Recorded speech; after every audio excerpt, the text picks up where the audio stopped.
Assalamualaikum warahmatullahi wabarakatuh. Selamat datang di channel Mutiara Quran, tempat di mana kita menggali hikmah dari kisah-kisah agung para nabi, para wali, dan orang-orang soleh.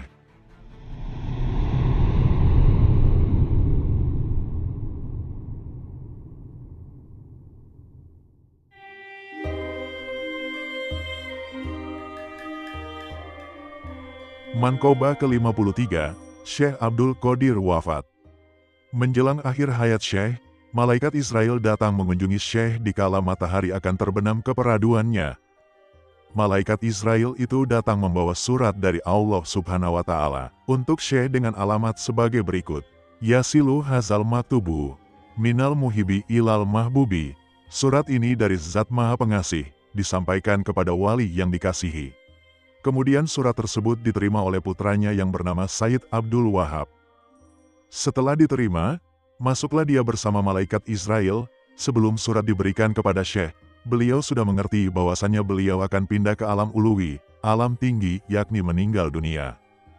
Syekh berkata kepada putra-putranya, "Jangan terlalu dekat, supaya menggeser agak jauh, karena lahiriahnya aku bersama-sama dengan kamu, sedangkan batiniahnya aku bersama dengan selain kamu, dan supaya diperluas ruang ini, karena hadir selain daripadamu, tunjukkan sopan santunmu."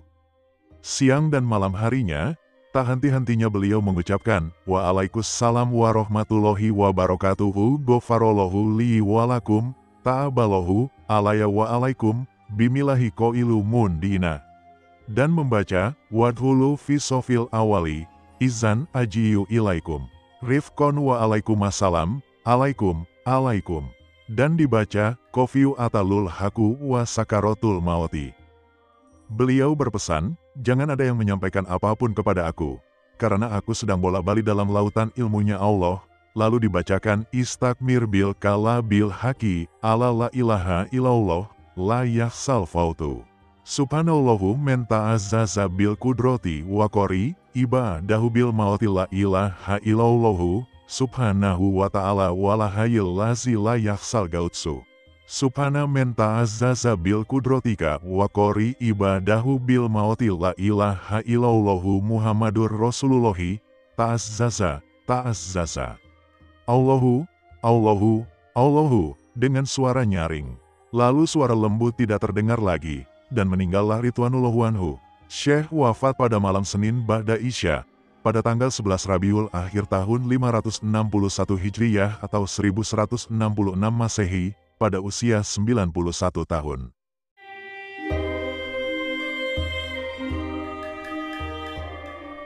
Manqobah ke-54, Syekh Abdul Qadir bertemu dengan wali pembimbing Syekh Hamad, wali besar pada zaman beliau. Selama belajar di Baghdad, karena sedemikian jujur dan murah hati, beliau mesti tabah menderita. Berkat bakat dan kesolehannya, beliau cepat menguasai ilmu pada masa itu. Beliau membuktikan diri sebagai ahli hukum terbesar di masanya. Tetapi kerinduan rohaniyah yang mendalam dalam gelisah ingin mewujudkan diri. Bahkan dalam masa mudanya tenggelam dalam belajar. Beliau gemar mujahadah, yakni penyaksian langsung akan segala kekuasaan dan keadilan Allah melalui mata hatinya. Beliau sering berpuasa dan tidak mau meminta makanan dari seseorang, meski harus pergi berhari-hari tanpa makan. Di Baghdad beliau sering menjumpai orang-orang yang berpikir secara rohaniyah dan bergaul dengan mereka. Dalam masa pencarian inilah beliau bertemu dengan Syekh Hamad, seorang penjual sirup yang merupakan wali besar pada zamannya.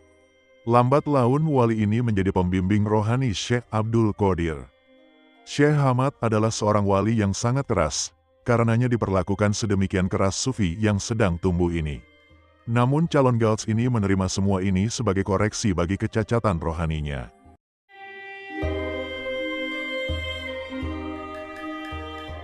Manqobah ke-55, Syekh Abdul Qadir, dengan latihan-latihan rohaninya. Setelah menyelesaikan studinya, beliau kian keras terhadap dirinya. Beliau mulai mematangkan diri dari semua kebutuhan dan kesenangan hidup. Waktu dan tenaganya tercurah pada sholat dan membaca Al-Quran. Sholat demikian menyita waktunya sehingga beliau sering sholat subuh tanpa berwudu lagi karena belum batal. Diriwayatkan pula, beliau kerap kali tamat membaca Al-Quran dalam satu malam.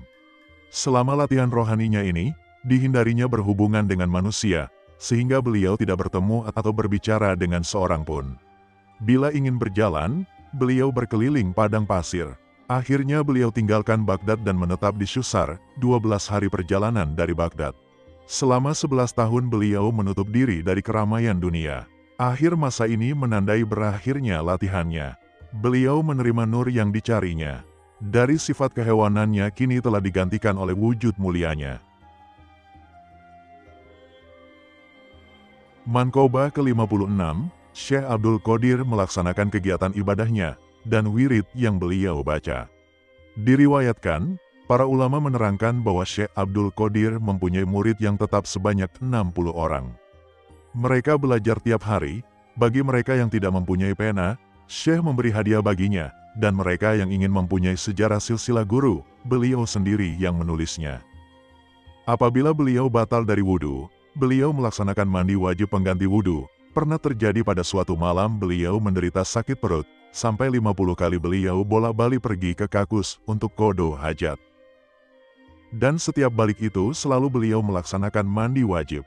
Ada kalanya beliau langsung sendiri pergi ke pasar berbelanja untuk makanan fakir miskin. Hal ini kalau terlihat pelayannya sedang istirahat. Syekh tidak merasa canggung bekerja seperti menumbuk, memasak makanan lalu membagikannya kepada fakir miskin. Syekh sangat menghormati para penziarah yang datang berkunjung kepada beliau. Jarang sekali beliau makan daging atau makanan yang serba enak dan mewah. Pribadi beliau sangat tawadu, ikhlas lillahi ta'ala. Beliau sering berbelanja ke pasar untuk memenuhi keperluan dan permintaan keinginan anak-anak. Karomah beliau jarang diperlihatkan atau dipamerkan kepada umum, malah seringkali disembunyikan. Beliau berkata, barang siapa yang memperlihatkan, memamerkan karomah, dan ia hanya karena motivasi duniawinya saja, kecuali kalau diperintah Allah, atau karena motivasi hikmah. Pada setiap hari beliau melaksanakan sholat sunat 1000 rakaat banyaknya, yang dibaca surat Mujamil, surat Rahman. Bila membaca surat Al-Ikhlas ini sekurang-kurangnya dibaca 100 kali. Seusai sholat duha, sholat asar, dan pada sholat tahajud beliau membaca doa Safei, lalu beliau membaca sholawat kubro, Asmaul Husna, Asmaun Nabawi, dan setiap bacaan sebanyak 1000 kali. Setiap melaksanakan sholat fardu diakhiri dengan khatam Al-Quran.